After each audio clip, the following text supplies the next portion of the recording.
Al final sí tuve que tomarme un medicamento para el dolor porque no me podía enderezar. Yo estaba completamente doblada del dolor, el abdomen estaba muy inflamado y no podía caminar, no podía subir las escaleras. Yo recuerdo que llegué, me recosté, mi hermana me preguntó y le tuve que decir lo que estaba pasando.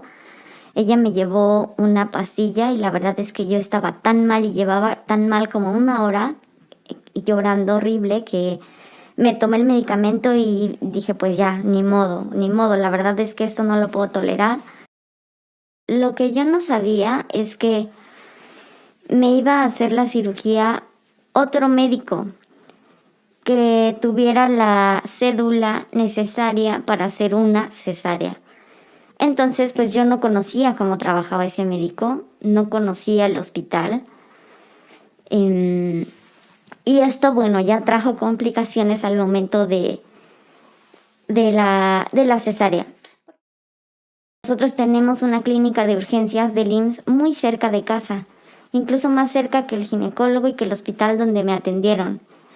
Entonces, pues para nosotros fue como, pues bueno, vamos a urgencias, que me den un buen tratamiento y ya, sería todo. Yo recuerdo perfectamente que ese día en la mañana le dije a mi esposo, al rato regreso, no tardo.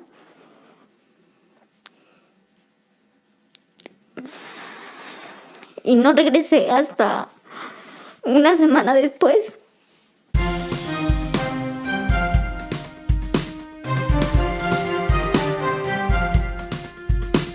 Hola, ¿qué tal? Mamás reales, como tú, como yo. Nosotros somos una mamá real. Yo soy Ana Abarca. Yo soy Pachón Comedia. Y venimos a tocar temas que seguramente te van a servir o te van a ayudar de mucho. Hoy tenemos una invitada, por cuestiones de seguridad, vamos a llamarle Mónica. Mónica está con nosotros, nos parece que trae un tema súper interesante y que es importante poderlo tocar por si tú estás pasando por esto, por si tú has vivido esta situación, pues tengas también otros lados de la moneda, ¿no? Todo lo que queremos hablar aquí no es verdad absoluta, es lo que le pasó a nuestra invitada, lo que ella ha vivido a raíz de todo esto y durante todo este proceso. No quiere decir que todos los procesos sean iguales, pero sí quiere decir que a alguien le pasó y ese alguien está hoy con nosotros. Muchas gracias, Mónica. Muchas gracias. Gracias por invitarme.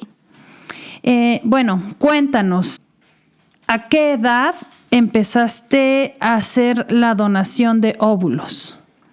Tenía aproximadamente 23 años. El proceso se conoce como donación de óvulos u ovodonación, que es cuando en nuestra parte reproductora se generan óvulos que sirven para extraerlos, por lo cual hay que hacer una estimulación hormonal, que ese es el proceso complicado de la donación, no tanto la donación. Tenía 23 años, estaba estudiando.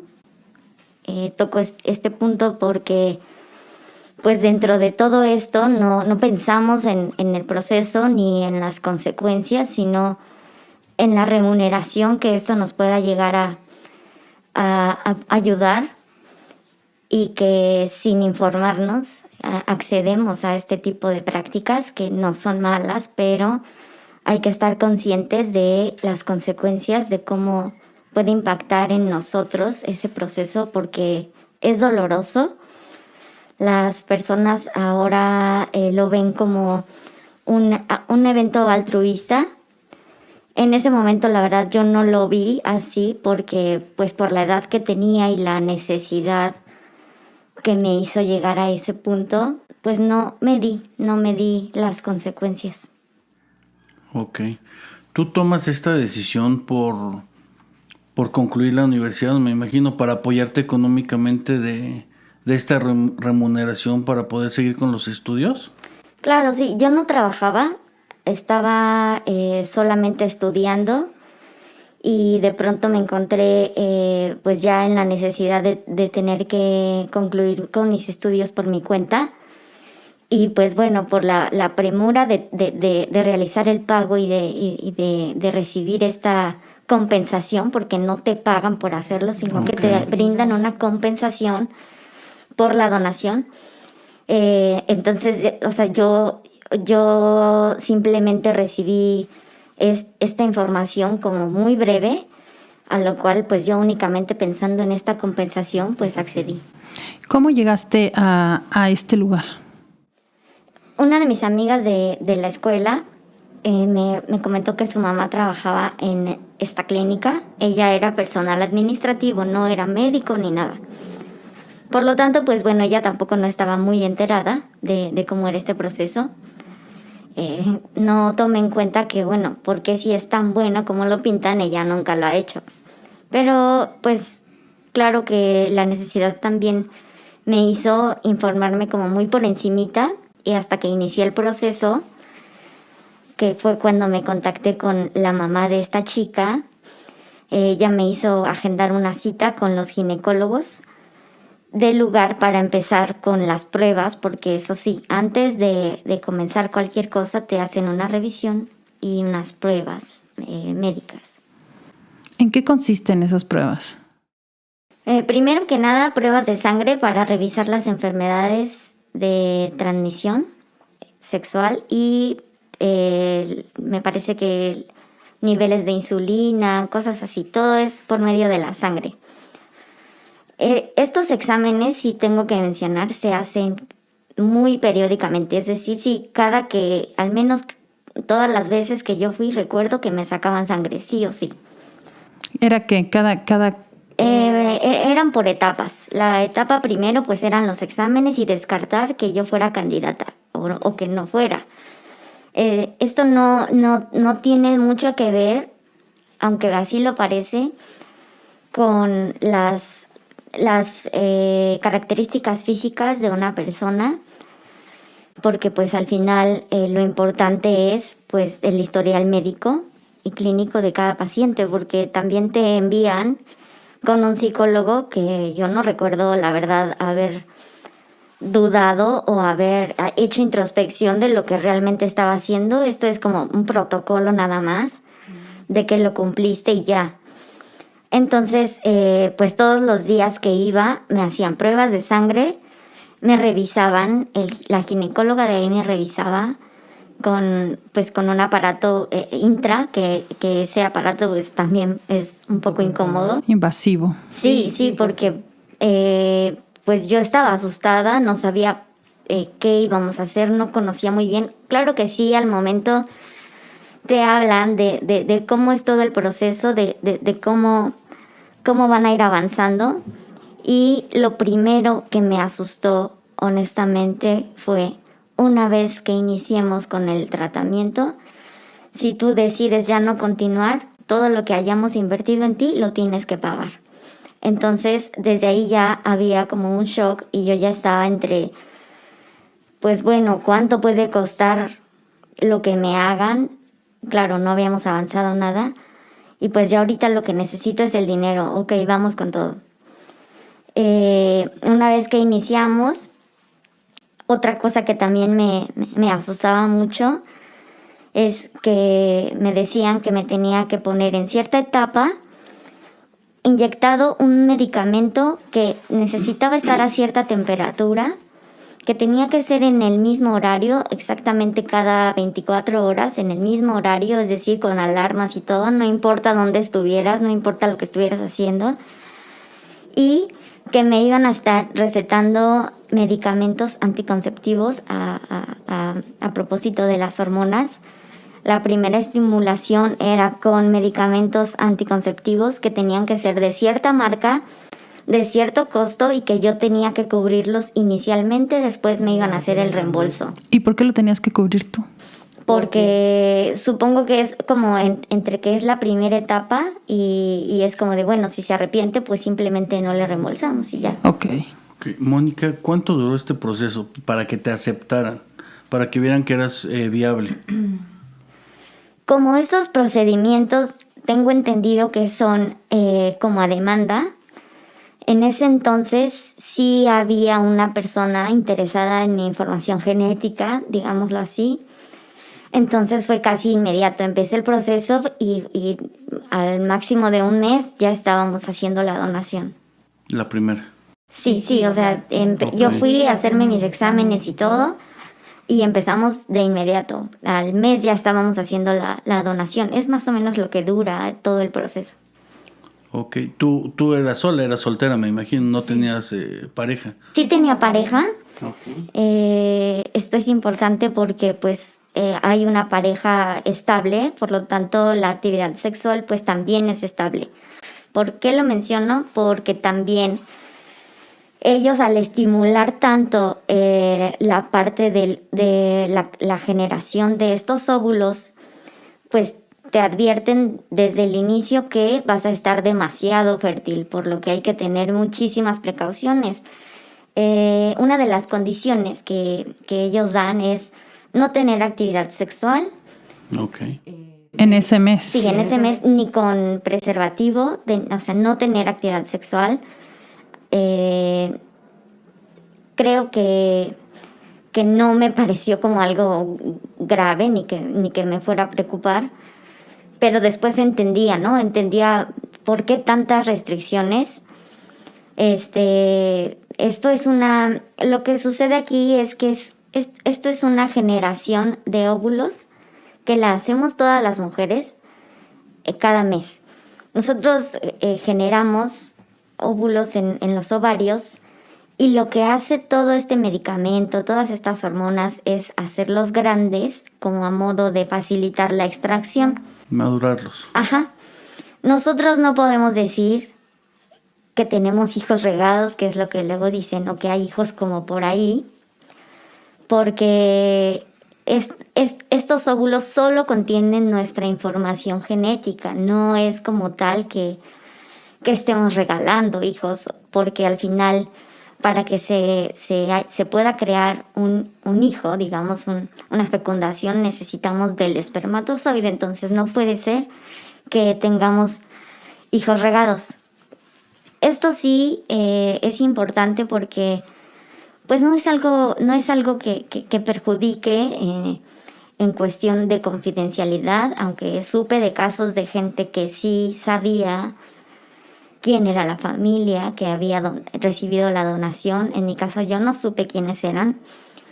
Ellos solamente me conocieron por fotografías, ellos jamás supieron de mí, nunca nos encontraron físicamente, yo firmé una confidencialidad.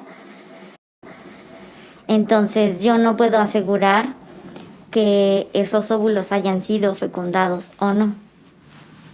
¿Y te dan esa opción de que tú puedas saber a dónde va a dar tu óvulo o no hay esa opción? No hay esa opción. Lo único que sí recuerdo que comentaron es: te avisaremos si se fecundaron o no, pero después ya no recibí información. Y esto sí me gustaría también que lo escucharan y que pusieran atención, porque al final de todo esto yo me sentí como de, ok, gracias, bye.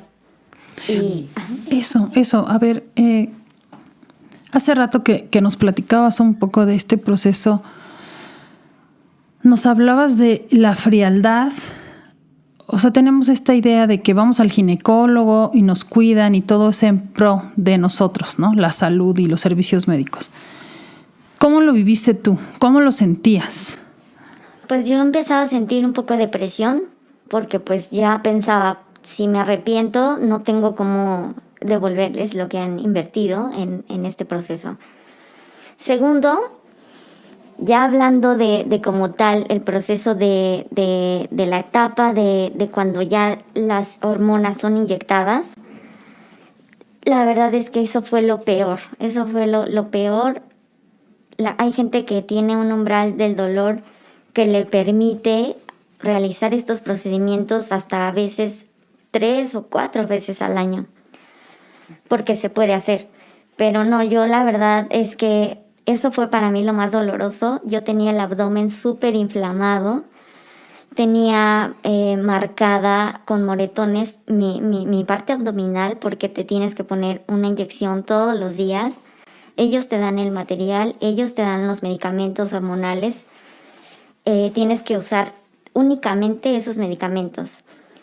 ¿Por qué comento esto? Porque en algún punto de que ya estábamos desarrollando estos óvulos, en algún punto tuve un cólico tan fuerte, lo recuerdo como el peor cólico de mi vida, que yo estaba en la calle en la noche, iba regresando de la escuela, me bajé del autobús y comencé a sentir un cólico tan fuerte, no podía tomar nada, no podía tomar ningún medicamento que para el dolor, nada que alterara todas las hormonas que me estaba metiendo todos los días. Lo que hice fue meter todos estos medicamentos tenían que estar en el congelador, a modo de que cuando yo los usara estuvieran a la temperatura que me habían dicho en todas las indicaciones. Entonces me puse un horario fijo, siempre y cuando me encontrara en casa. Y yo recuerdo que ese día llegué a casa y me tocaba la otra y me la puse llorando del dolor porque ya estaba muy avanzado y porque yo sabía que lo más caro de todo el procedimiento era justo eso, el medicamento que me estaba inyectando. Recuerdo que llegando a casa, una de mis hermanas me preguntó, yo no había dicho nada en casa de lo que estaba pasando. Yo no había comentado nada porque pues no sabía qué tan delicado iba a ser después. Pero al final sí tuve que tomarme un medicamento para el dolor porque no me podía enderezar. Yo estaba completamente doblada del dolor. El abdomen estaba muy inflamado y no podía caminar, no podía subir las escaleras. Yo recuerdo que llegué, me recosté, mi hermana me preguntó y le tuve que decir lo que estaba pasando. Ella me llevó una pastilla y la verdad es que yo estaba tan mal y llevaba tan mal como 1 hora y llorando horrible que me tomé el medicamento y dije pues ya, ni modo, la verdad es que esto no lo puedo tolerar. Ya faltaba como 1 semana para hacer la donación, entonces yo estaba como de ya, es lo último. Ok, y en este proceso alguien te acompañaba, independiente de tu hermana, que bueno, en ese momento se enteró, tu pareja te acompañaba o alguien. Sí, en ese entonces yo tenía una pareja que tenía la misma disponibilidad de tiempo que yo y que afortunadamente siempre estuvo conmigo. Eso sí es importante porque, pues aunque ahí digan, sales caminando, sí, sales caminando, pero en mi caso yo salí caminando desorientada, ya cuando fue la donación, muy desorientada, adolorida también. Esto me gustaría más bien contarlo como fue, pero bueno, sí, siempre tuve una persona que me acompañaba en todas mis citas. ¿Cómo fue ya el día de la donación? La donación se hizo en otra clínica, en una clínica ya especializada. La pareja que iba a recibir la donación ya también estaba preparada, me refiero a la parte hormonal y todo, ya estaban preparados también. Cuando yo llegué fue una cita muy temprano, me pidieron asistir acompañada, eso siempre sucedía.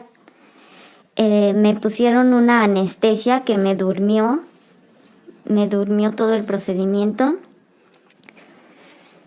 por lo cual pues yo no me di cuenta cómo fue el proceso, solamente me metieron a un cuarto, me pusieron una bata. Yo recuerdo solamente haberme quedado dormida y después despertar súper adolorida, muy desorientada, hablando incoherencias. ¿Era un quirófano? No lo sé, yo ya estaba dormida.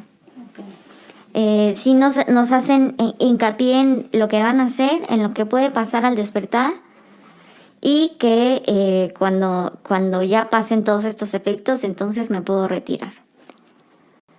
Recuerdo cuando desperté, sí hablaba incoherencias, o eso es lo que me comentaron. Yo pues no estoy tan consciente. Me tuve que esperar muy buen rato, 1 o 2 horas, hasta que pasara el efecto, entre comillas el efecto, porque yo todavía iba mal. Tanto que mi pareja en ese entonces no teníamos coche, ni él, ni por supuesto yo, no teníamos transporte particular. Entonces tuvimos que llamar a otra amiga que era muy de confianza mía para que fuera por nosotros porque yo estaba muy desorientada y ya tenía que retirarme. Estaba mal, tenía que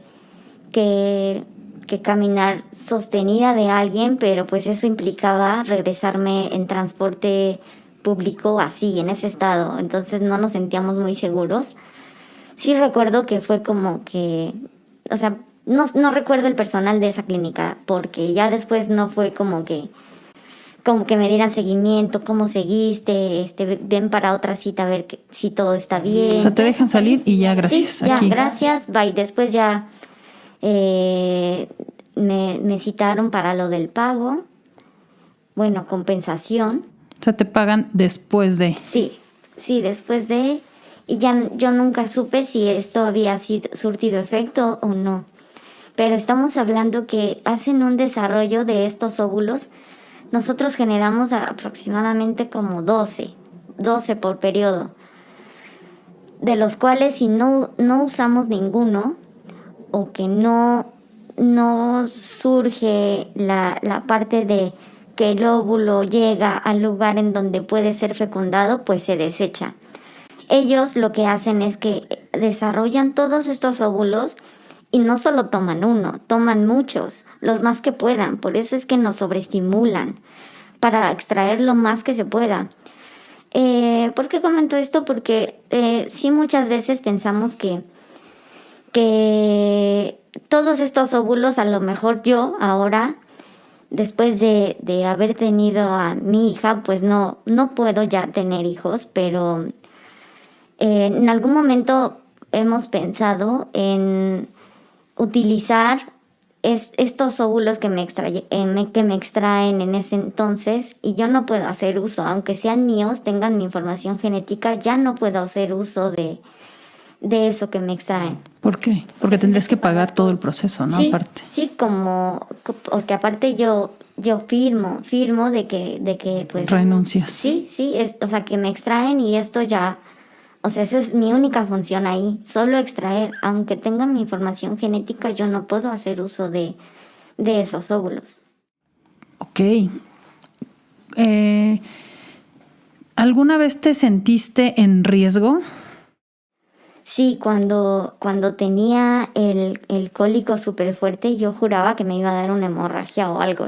Yo de por sí tenía cólicos, en ese entonces padecía de eso, y yo sentía el abdomen tan adolorido que pensaba, ¿qué tal que se me sale, no? ¿Qué tal que me da una hemorragia aquí? ¿Qué voy a hacer? ¿Yo cómo voy a pagar este dinero? No sabía si eso era normal o no. En ese entonces recuerdo que eran como las 11 de la noche cuando yo iba regresando de la escuela. No tenía a quién llamarle, por supuesto que no me iban a atender. Y pues sí, claro que me sentía en riesgo, sentía que algo estaba mal. O sea, ¿tú crees que deberían de hacer exámenes más precisos? Porque, o sea, creo que no fueron suficientes, ¿no? A lo mejor tú ya sufrías de cólicos o ya sufrías a lo mejor durante tu periodo. ¿Crees que deberían de hacer análisis más específicos para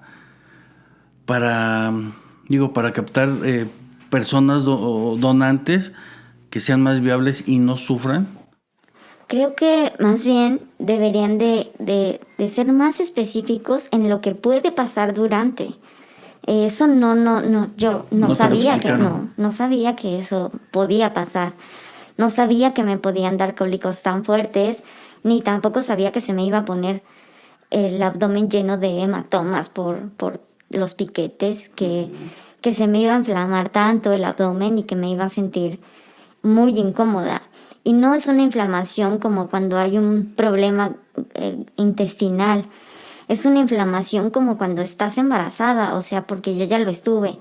Recuerdo que yo me sentía como embarazada y no me podía poner ropa muy ajustada porque era demasiado incómodo. ¿Y en cuanto a tus emociones? Pues no recuerdo que haya habido alguna alteración, pero pero finalmente sentirme acompañada durante ese proceso sí fue muy importante, porque además nadie sabía, solo mi pareja y en ese entonces pues mi amiga, ¿no? ¿Eso te generaba más estrés? Un poco, porque yo sabía que esa compensación la iba a usar por algo que sí me estaba estresando. Y segundo, me generaba enojo también por tener que llegar a eso, a lastimarme para poder cubrir algo que sí era un beneficio mío, obviamente, pero que me enojaba no poder decir ya no quiero, ya no más, porque no tenía cómo remunerar eso, cómo reponerlo. ¿Qué hubiera pasado si en tu casa hubieran sabido? Y, o sea, si tú les hubieras dicho, ya no puedo y tengo que pagar, no sé, 100,000 pesos. Pues es algo que para empezar no es tan común, ahorita ya suena mucho, pero en ese entonces era algo que pues lamentablemente no estamos informados, no tenemos esa cultura de conocer todo lo que puede pasar con un donador, con este tipo de tratamientos y procedimientos. No, yo ni siquiera sabía que eso se podía hacer. Creo que esto haría que se crearan cierto tipo de cuestionamientos que a lo mejor pues la familia por cuidarte, por evitar que tengas consecuencias a largo plazo, pues sí, claro que sabía que no iban a estar de acuerdo. Al final pues era mi cuerpo, eso sí, sí estaba segura, era mi cuerpo y me daba miedo las consecuencias de a lo mejor después ya no poder tener hijos. Eso es algo que a lo mejor a todas nos pasa, pero también me sirvió para darme cuenta que yo era fértil. Eso me dio gusto, ¿no? Al final de todo. Porque yo sí quería ser mamá joven. Okay. Y pues sí, para nada quería que eso perjudicara mi fertilidad. Oye, perdón. Adelante. A ver, ¿sentías un apoyo clínico, un apoyo o un interés por parte de quienes hacían estos procedimientos hacia ti? O sea, un interés, o sea, como... De manera personal, ¿no? Sí, de manera como esta cuestión de humana. que te estaban cuidando mientras estabas viviendo ese proceso. La verdad, creo que a ellos lo que les importa es quién está pagando la donación. Yo sé que estos procedimientos son costosos, son muy particularmente tienen una como tabla de costos porque pues son procedimientos muy delicados. Yo más bien sentía que fui como bueno, las personas que ya pagaron por el procedimiento están de acuerdo en que seas tú la donadora. Gracias, pero bueno, esto es lo que va a pasar, A, B, C, D. Y cuando terminamos el procedimiento de ovodonación, pues ya jamás volví a saber de ellos. Nunca supe si fueron efectivos o no. Honestamente no recuerdo muy bien ya después qué pasó. Solo sí recuerdo que en cuanto recibí esa compensación, pues lo primero que hice fue darle el uso que yo tenía planeado para todo eso. Claro que no consideran el traslado, por ejemplo, solamente los medicamentos. Comento esto porque en alguna etapa hay que ir como cada tercer día y eso implicaba también cada tercer día hacer estudios de sangre, todo lo de siempre, revisión, lo incómodo. Y pues sí recuerdo que yo ya estaba como esperando que ya haya surtido efecto la donación para poder recibir esa compensación. Yo honestamente lo hice más por eso y por eso es que cometí el error de no informarme muy bien como debieran hacer las chicas ahora. Mónica, aquí tratamos de hablar la realidad de las cosas, de no romantizar tanto todo esto, ¿no? Tú comentabas al principio que ahora lo toman muy altruista y todo, pero a veces, desafortunadamente, como en tu caso, pues va a haber quien busque el lado de la compensación. ¿Por qué? Porque cada quien tiene sus necesidades personales. ¿Tú qué le puedes decir a las chicas que están contemplando esto? Ahorita me imagino que hace mucho fue tu donación. Sí, Me imagino que ahorita ya hay un poquito más de información, ¿no? Y digo, inclusive en internet. claro, ahorita si investigas ya te sale por todas las redes, incluso videos cortos, videos largos.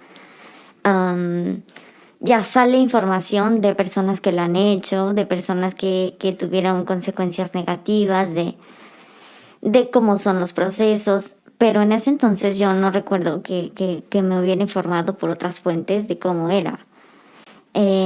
Yo creo que lo importante de todo esto es saber lo que puede pasar, que no es algo que se debería hacer a la ligera y que justamente nos viene en contra que buscan chicas en su etapa de edad más fértil. Por lo tanto, somos más inmaduras, no somos tan conscientes de las consecuencias.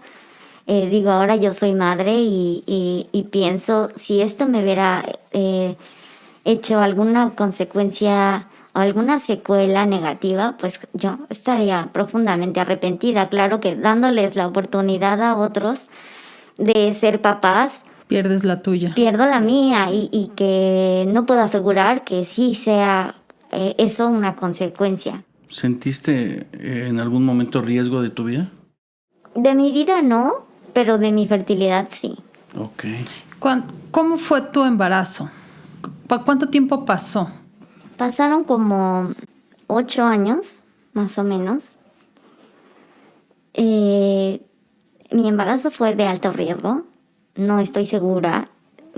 Sí me gustaría hacer hincapié en esto. No estoy segura que esto esté ligado a ese procedimiento. Fue de alto riesgo mi embarazo. Tuve como muchos cuidados médicos. Ni siquiera yo me sentía mal. Yo no me sentía mal de ninguna manera. ¿Tu ginecólogo sabía de la donación? Sí sabía, porque pues hacen un historial clínico.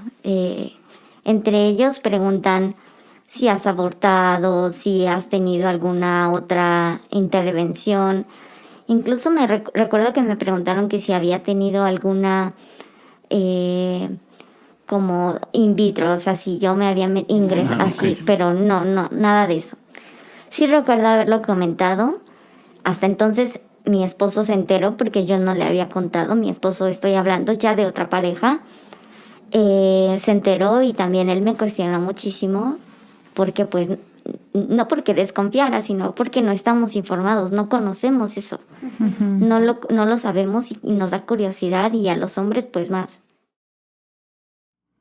Sí, por supuesto. Sí, estamos porque del otro aparte lado. él tiene que resolver si algo sucede y tiene que saber lo más que pueda para que no corras ningún riesgo, ¿no? Cuidarte. Sí. Pero sí recuerdo haberlo comentado con mi ginecóloga. Ella no le dio mayor relevancia, por lo cual yo no me preocupé. Pero considero que si yo ahora pudiera volverlo a hacer o decidir volverlo a hacer, a esta edad, hablando solo por la edad, no lo haría.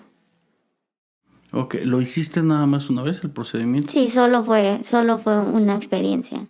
Ok. ¿En qué utilizaste el dinero, la compensación? Yo quería pagar mis estudios, no tenía las posibilidades en ese entonces. Nuestras dificultades económicas a veces nos hacen tomar decisiones, Desesperadas. sí, desesperadas, y pues yo estaba muy enfocada en mis estudios, entonces no quería abandonarlos por un adeudo que bueno, mis papás no tuvieron la posibilidad de seguirme cubriendo. Y pues al menos quería terminar ese semestre porque incluso sí tuve que salirme un año de la universidad, pero pues yo necesitaba cubrir para que me permitieran realizar mis exámenes, terminar el semestre. Entonces yo pensaba, no quiero volverlo a hacer para pagar la inscripción y lo siguiente que viene. Lo que hice fue salirme ese año, una vez dejando ya todo pagado y cubierto. Salirme ese año, entré a trabajar y ya lo hice de forma distinta, porque la verdad no consideraba volverlo a hacer. ¿Podemos saber de cuánto fue esa compensación? En ese entonces fueron como 8,000, de 8,000 a 9,000 pesos. Fue, pues, sí, o sea, era lo que yo debía para mí en ese entonces. Dije, está perfecto porque es lo que tengo que pagar. Pero ahora que lo veo, cobran tanto y cómo es posible que a nosotras, que somos las que nos llevamos toda la peor parte, solamente nos compensen con algo tan insignificante. Algunas personas dicen que en algunos otros países pagan más, que incluso entre más óvulos te extraen es mayor la compensación. No lo sé, yo no sabía que eso existía. Sí. Tal vez me hubiera informado en otros lugares, pero sentí la confianza de hacerlo ahí y al momento por el vínculo que había con la persona que me había informado. Claro, y ahora lo ves y dices, bueno, no es tanto, o sea, cualquiera antes de esto yo hubiera pensado, si lo hizo para pagar sus estudios, pues pagó toda la carrera y no, te alcanza para un par de colegiaturas y ya, ¿no? Sí. Ahora de esos 8,000, réstale los gastos de transporte particular que tuviste que haber usado, ya sea taxi o cualquier otro, para poder salir de ahí, porque pues igual llegas en transporte público, pero no siempre puedes irte en transporte público, sobre todo si ya estás con alguna intervención, ¿no? Sí, porque sí recuerdo que todas las veces que me citaban era así muy temprano, a las 6 de la mañana tenía que estar ahí, o sea, muy temprano. Qué tema tan delicado, ¿verdad? Sí, y triste porque de repente, claro, uno dice, ay, pues una fecundación y qué ilusión y claro, mientras en una familia están celebrando y están con la ilusión de un bebé, pues en otra familia alguien está sufriendo y está padeciendo consecuencias graves y fuertes acerca de este tema. Cuéntame de tu embarazo. Ya dijiste que fue de alto riesgo, pero ¿cómo fue el parto? ¿Cómo fueron sucediendo las cosas? El parto casi desde mitad de embarazo lo planeamos entre mi ginecóloga y yo. Yo estuve de acuerdo que fuera cesárea. ¿Por qué? Porque mi parte pélvica es muy pequeña, está muy estrecho para un producto. Mi bebé venía muy bien de peso, afortunadamente, muy bien de tamaño, todo, pero mi cuerpo es muy pequeño. ¿Tu hija nació en qué semana? Nació en la semana, no recuerdo qué semana era. ¿En término? Ajá. Ah, ok. Sí, pero sí recuerdo que cumplíamos con todo. O sea, incluso hasta me daba miedo que quisiera nacer antes y tuviéramos que recurrir a hacerlo por parto normal. Eso me daba miedo porque si esperamos como hasta lo último, yo tengo póliza de gastos médicos mayores, que eso es muy bueno, porque te da esta facilidad de estar en un lugar donde sabes que tú eres el paciente, que eres importante, que puedes ir revisando inclusive adicional a tu seguro médico de IMSS, que fue mi caso. Yo llevaba otro seguimiento particular que me cubría mi póliza de gastos médicos. Y cuando yo programé mi cesárea, pudimos elegir la fecha, pudimos elegir dentro del periodo que yo tenía autorizado para que naciera, pudimos elegir cómo iban a ser, cuándo iban a ser y quiénes iban a participar. Entonces, por ese lado todo estaba bien, aunque es importante elegir el hospital.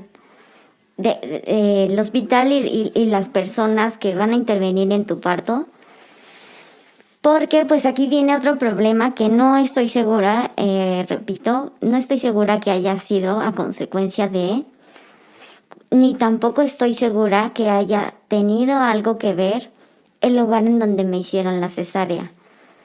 Yo no tenía muy buenas experiencias con ginecólogos. Yo podía asistir a uno y sin problema después me acomodaba con otro.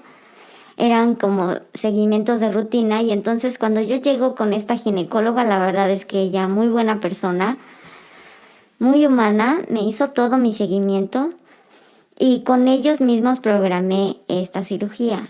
Lo que yo no sabía es que me iba a hacer la cirugía otro médico que tuviera la cédula necesaria para hacer una cesárea. Entonces, pues yo no conocía cómo trabajaba ese médico, no conocía el hospital. Y esto, bueno, ya trajo complicaciones al momento de la cesárea. ¿Por qué tu ginecóloga no tenía esa cédula? Porque me parece que es una especialidad. Es una especialidad ya hacer ese tipo de intervenciones y esta ginecóloga que me hizo el tratamiento era únicamente quien me revisaba, me hacía mis estudios, me daba todo el seguimiento de mi embarazo. Ok. ¿Ella estuvo presente en tu cesárea? Sí, Ok. estuvo presente en el hospital. Para mí, todo bien, hasta ese momento todo bien. Lo difícil fue cuando me dieron de alta.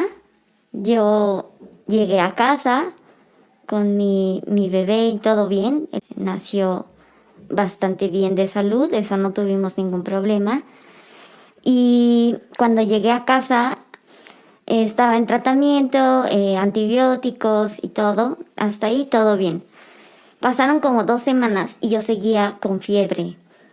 Yo tenía fiebre así, no la podía bajar.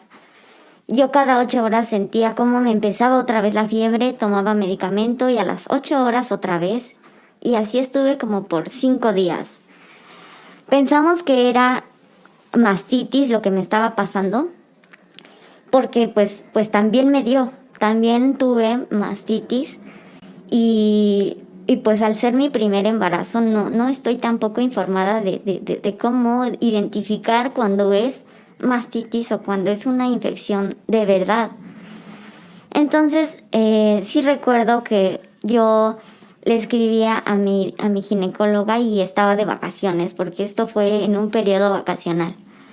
Ella estaba de vacaciones y yo fui a que me quitaran los puntos y me los quitó otra doctora, no mi ginecóloga, me los quitó otra doctora que además de que fue muy brusca, ahorita voy a hacer algo muy importante que pasó justo con esta doctora, yo no sé por qué sería, pero bueno, esta doctora me quitó los puntos, yo le expliqué que tenía fiebre, que no me había bajado la fiebre y que me hacía todo lo que implicaba tratar la mastitis. Hay una serie de pasos para poder mejorar la mastitis y yo pues los hacía, los cumplía y que no bajaba y que tenía incluso que tirar mi lechita para mi bebé y no dársela porque pues se supone que no debemos darla, ¿no? Entonces, bueno, ella fue muy brusca cuando me quitó los puntos. Yo salí de ahí como muy incómoda, me sentía como martajada, no sé. ¿Crees que hubo violencia obstétrica? Más bien como indiferencia. Siento de su parte como mucha indiferencia, como de, bueno, ya tú no eres mi paciente, vamos, me pidieron el favor o algo así. Entonces, Perdón, adelante. lo que ella hizo fue cambiarme el tratamiento. Es decir, volvimos a empezar un tratamiento con antibióticos y todo para ver si me ayudaba a bajar esa fiebre, que nunca me hizo una exploración real de lo que pasaba. Pero sí recuerdo que ella al tocarme, donde estaba la cesárea, yo le decía, es que me duele mucho. Y me decía, ya no te debería de doler. O sea, casi era como ya aguántate, o sea, no seas exagerada. Pero nunca me hizo una exploración de por qué entonces me seguía doliendo. Eso es violencia Y obstétrica. pues cuando vimos que aún con el nuevo tratamiento yo seguía con esta fiebre, mi esposo ya estaba muy preocupado, mi mamá también. Y nosotros tenemos una clínica de urgencias del IMSS muy cerca de casa, incluso más cerca que el ginecólogo y que el hospital donde me atendieron. Entonces, pues para nosotros fue como, pues bueno, vamos a urgencias, que me den un buen tratamiento y ya, sería todo. Yo recuerdo perfectamente que ese día en la mañana le dije a mi esposo, al rato regreso, no tardo. Y no regresé hasta una semana después.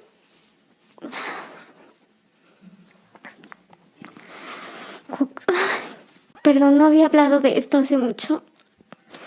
Yo llegué al hospital y pues siempre tenemos esta imagen de las clínicas de IMSS, que pues el trato es muy particular, que no nos toman como muy en serio, y pues hay tanta gente buscando la atención médica que no nos atienden como quisiéramos, ¿no? Pero sí recuerdo ese día que llegué y de inmediato me metieron a choque, le llaman choque, porque resulta que yo, cuando dije cuáles eran mis síntomas, lo que alertó a los médicos ahí fue que yo tenía 15 días de haber dado a luz, de haber tenido una cesárea, y esa fue la alerta, ¿no? Eso fue lo primero que hicieron, que me llevaran de inmediato.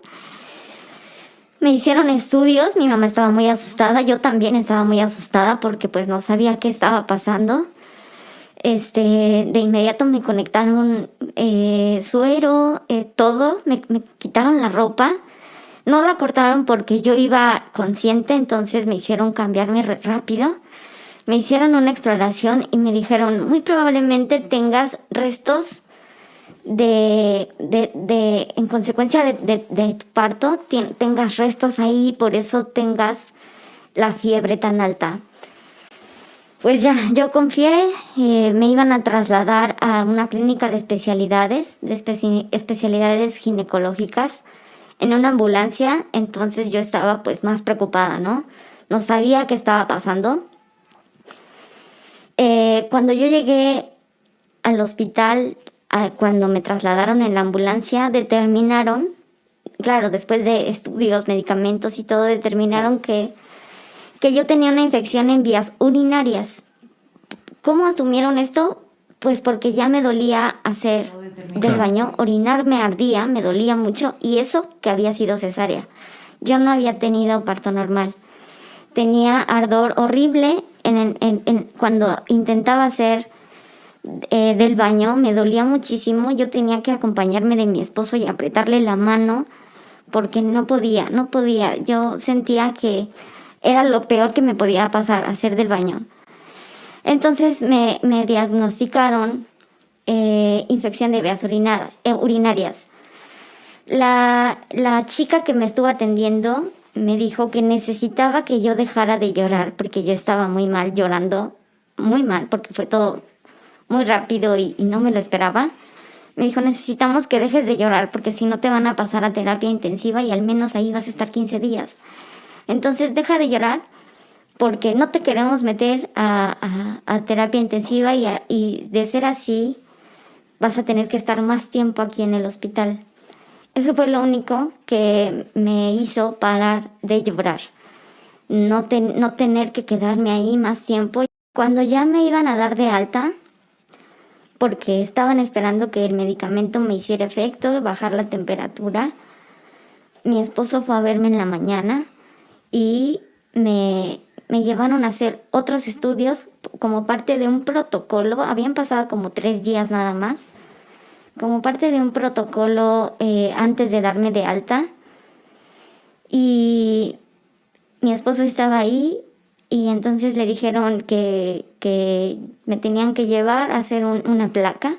Y recuerdo que le dije, pues ya vete, yo de todos modos mañana ya salgo. Yo creo que la placa nos llevamos como 20 minutos, bajamos, y cuando subí ya estaba un enfermero firmando documentos y escribiendo en como un bloc de notas que me tenían que meter a cirugía. Me dijo, ya no comas nada, te tenemos que meter a cirugía. Ya descubrieron lo que tienes en la placa que te acaban de hacer y tienes un absceso de infección en tu cesárea por dentro. Lo tenemos que quitar ya porque si eso se revienta, te puedes morir. Y yo, ¿cómo? O sea, se supone que yo ya me voy mañana, se supone que tengo infección de vías urinarias y se supone que todo estaba bien, todo estaba mejorando. ¿Cómo me dices ahora que me tienen que operar? O sea, no entiendo. Y me dijo, sí, necesito ya que te pongas estas medias, son las medias de compresión, y ya no comas nada. Yo como pude me levanté, me escapé al baño tenía mi celular de contrabando y le marqué a mi esposo y le dije, por favor, regrésate. Está pasando esto, no entiendo nada. No entiendo por qué. O sea, yo estaba muy confundida y me volvieron a regresar a la sala donde me tenían en observación primero, antes de todo esto. Cuando ya estaban ahí, me explicó una de las enfermeras que lo que pasaba ahí es que me tenían que abrir de manera vertical para poder sacar este absceso y que muy seguramente me iban a tener que quitar la matriz. Y yo, ¿pero por qué la matriz? ¿Por qué de una infección de vías urinarias pasamos a esto? ¿Por qué no puedo luchar por mi matriz? Yo sí quiero ser mamá de nuevo. Ella me dijo, no sé, o sea, mucha indiferencia de su parte. Y yo estoy súper segura, y se los dije, yo estaba acostada, o sea, no tiene nada que ver donde me quitaron los puntos, que es por uso de mi póliza de gastos médicos, a esta clínica de especialidades del IMSS. Pero pasó algo muy gracioso. Cuando yo estaba ahí alegando con esta enfermera, pasó caminando la doctora que me quitó los puntos. ¿Cómo crees? Yo le dije, esa doctora debe de saber. Ella fue la que me quitó los puntos y ella nunca me dijo que esto iba a pasar. Ella debe de saber. Yo les dije, ella debe de saber. Yo le dije a ella que tenía fiebre, así, y yo en mi desesperación. Ujú. Y la doctora volteó, me vio y se fue caminando. No me hizo caso, me ignoró, se fue como de, no te conozco, y seguro sí, no me recordaba, no lo sé. La cosa es que esto estuvo tan complicado, yo de verdad me puse tan mal. Estábamos yo en una silla de ruedas sentada y del otro lado mi mamá con los doctores esperando que decidíamos. Yo quería hacer mi alta voluntaria porque decía, si esto es por consecuencia de la cesárea, entonces quiero irme al hospital donde me lo hicieron y que ahí se hagan responsables por esto. Y ellos en el hospital me explicaban, sí lo puedes hacer como alta voluntaria, pero es muy riesgoso porque ese absceso lo tenemos que quitar ya tenemos el quirófano esperándote porque lo tenemos que hacer ya. Si nosotros te dejamos ir, te puedes morir en el camino y no nos hacemos responsables por eso.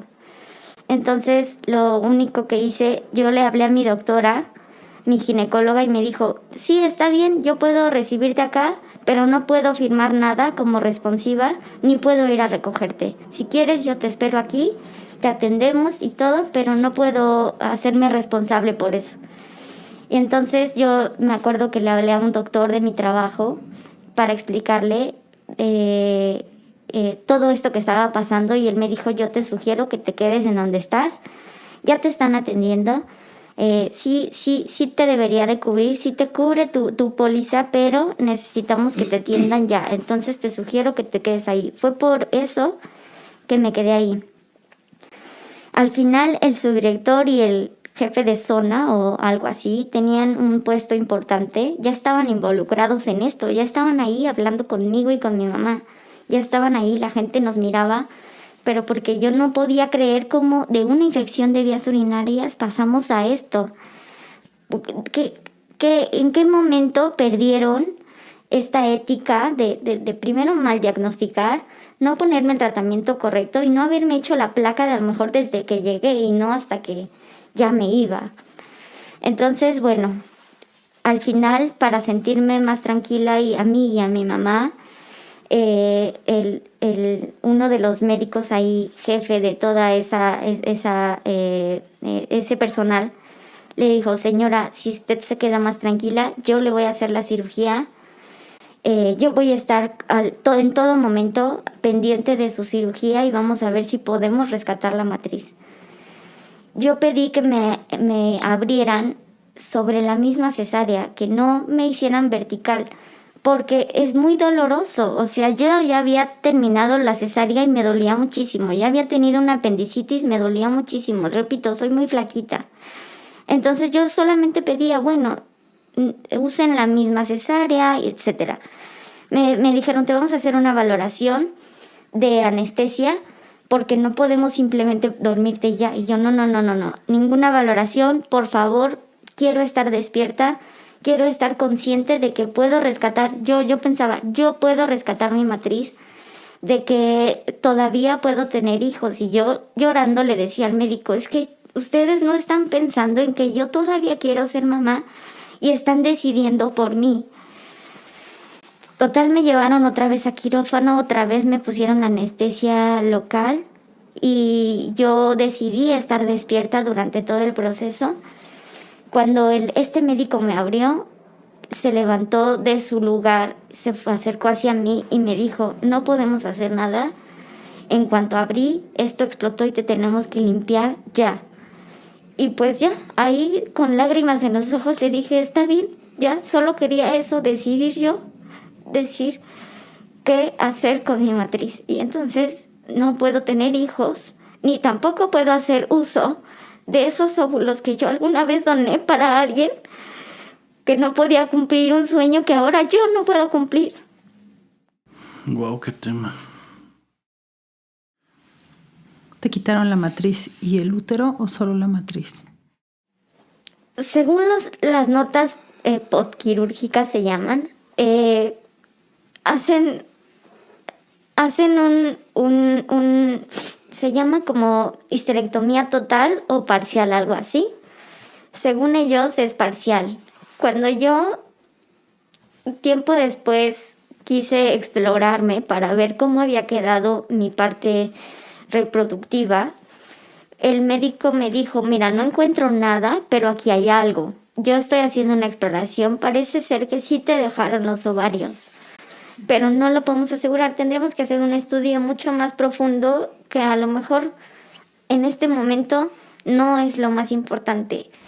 ¿Por qué? Porque yo iba por una cuestión emocional. Yo fui a esa cita por una cuestión emocional que pensaba que era hormonal. No fue así, pero bueno, esa es otra historia.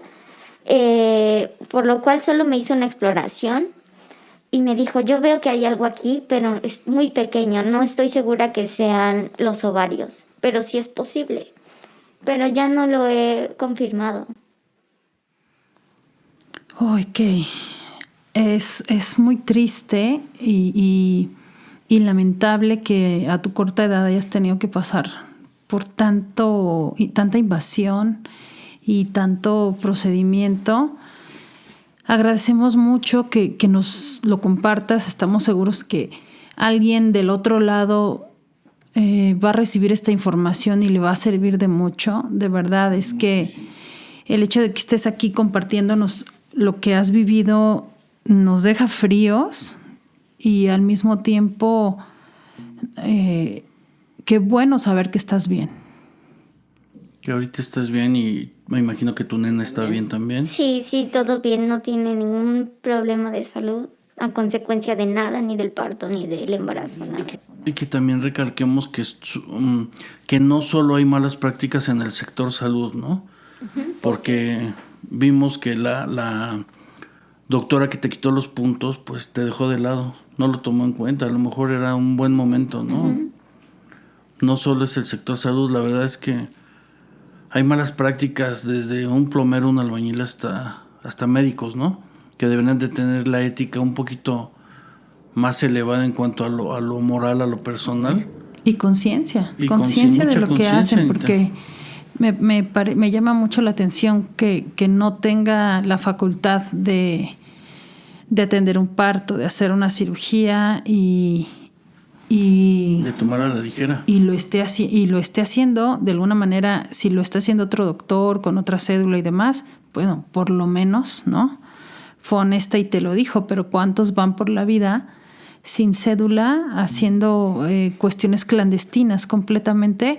Y las consecuencias pueden ser demasiado graves. Afortunadamente, contigo actuaron a tiempo, tu familia pudo hacer las cosas en momento, en tiempo y forma. Tenías esa tribu que te acompañó y que pudo llevarte y traerte. ¿Cuántas mujeres no están en su puerperio solas, en el posparto solas y no llegan a esas soluciones, ¿no? Muchas gracias, Mónica, por estar aquí. Gracias por ser tan transparente, por colaborar con nosotros y por ser una mamá real y dejar tu testimonio, para que pueda servirles a muchos otros. Somos Una Mamá Real. Nuestras redes sociales están aquí abajo. Síguenos en redes sociales. Si crees que este post le puede servir a alguien, por favor, ayúdanos a compartirlo. Suscríbanse. Mónica, muchas gracias. Gracias a ustedes. Y pues bueno, este capítulo es para ustedes. Somos Una Mamá Real.